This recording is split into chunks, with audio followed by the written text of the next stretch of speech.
Yes, my name is Martin Robra. I'm a German pastor. I grew up in the north of Germany, north of Hanover, but I was a pastor in the industrialized region of the Ruhr, working with steel workers, with unemployed people, with refugees,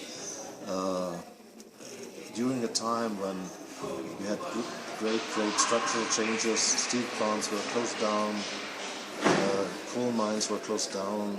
It was the beginning of the process that we later called globalization. And based on this experience, I was studying ecumenical social ethics, and that brought me to the WSC. Great. So can you tell me what you did in your student Christian movement and what you do now?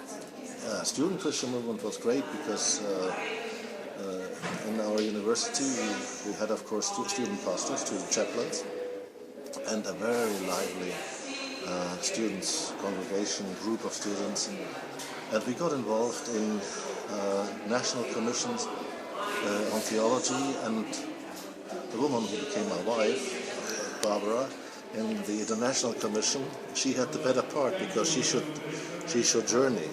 She could go to Cyprus, she could go to other places. I had to sit in Germany with theology, but we both enjoyed it thoroughly and had a great experience with student Christian movement in Germany. And what has your experience been with the World Student Christian Federation in conjunction with your Christian movement? The World Student Christian Federation for us was, first of all, the office here in Geneva, which during that time was still in town, in the General Amott House, which is now HSBC Bank. And it was very great to have the inspiration from WSCF International, because at that point in time they moved into interesting adventures. One adventure was materialist biblical exegesis, which was very interesting for us and was somehow moving us into contextual theologies.